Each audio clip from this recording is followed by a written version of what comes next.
अमरावती जिल्ह्यातील शिंगणापूर ते वाठोडा शुक्लेश्वर पर्यंत जयपूर्णा माता कावड यात्रेचे आयोजन करण्यात आले होते।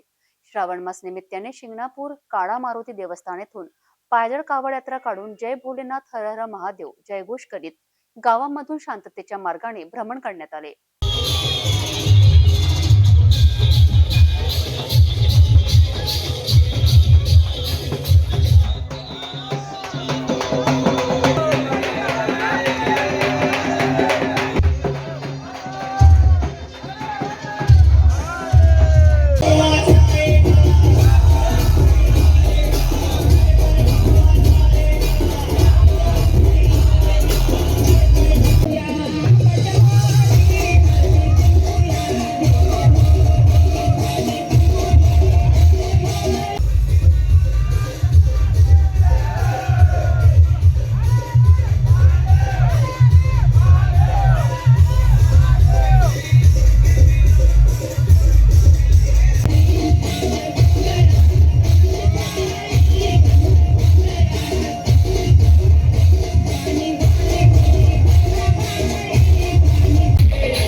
कावड यात्रेचं महत्त्व म्हणजे श्रावण मासमध्ये संपूर्ण भारतामध्ये करोडोच्या संख्येमध्ये लोक कावड यात्रेमध्ये सहभागी होतात।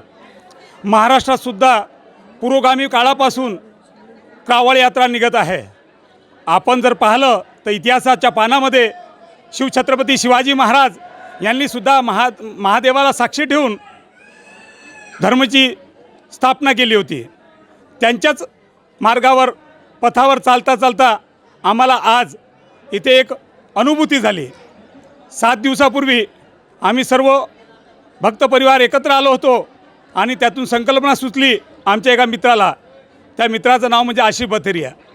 त्यांनी मोठ्या मनाने एकच संकल्प घेतला की आपल्याला आपल्या पंचकोशीमधील सर्व महादेवाच्या मंदिरामध्ये एकत्र येऊन शिवयात्रा काढायची आहे, म्हणजेच कावड यात्रा काढायची आहे। मला अमरावतीवासियांना व अमरावती जिल्ह्यातील सगळ्या शिवभक्तांना एक आव्हान करायचं आहे। आज आम्ही जेव्हा या कावड यात्रेमध्ये सहभागी झालो तर या कावड यात्रेमध्ये मोठ्या संख्येने इथे शिवमंदिर पाहायला मिळाले, जे पुरातन काळातून स्थापन केलेले आहे। त्यामध्ये सगळ्यात महत्त्वाचं म्हणजे शिंगणापूर मारुती संस्थानच्या बाजूला असलेलं पाताळेश्वर मंदिर, तिथून या कावड यात्रेला सुरुवात झाली।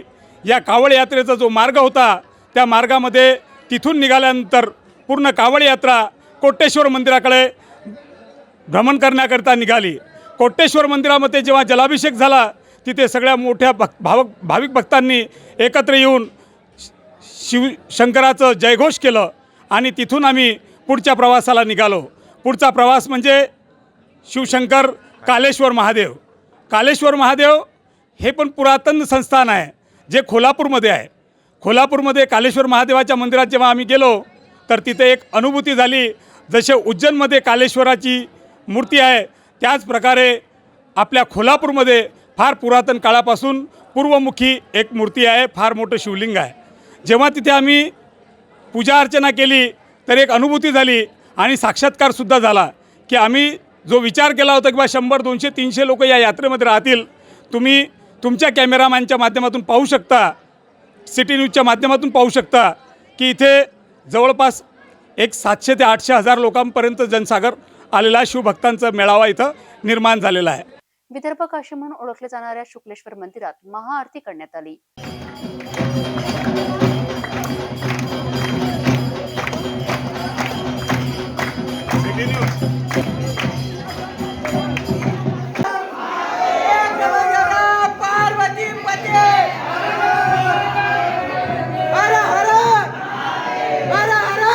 आज शिंगणापूर ते वाठोडा शुक्लेश्वर पंचकोशीचे सर्व भावी भक्त याच्यात आले होते आणि सर्व कोल्हापूर, शिंगणापूर आणि वाठोडा शुक्लेश्वर इथच्या मंदिराला, शिवमंदिराला पूर्णा मातेचा जलनाभिषेक केलेला आहे आणि हजारो संख्येने शिवभक्त इथं आलेले आहेत। आणि आज पूर्ण परिसर शिवमय झालेला आहे. एक असं काशीचं वातावरण पूर्ण निर्माण झालेलं आहे आज. आणि सर्वच भक्तांना छान वाटत आहे, आनंदाची गोष्ट आहे. यावेळी भाविकांसाठी महाप्रसादाचे वितरणही करण्यात आले.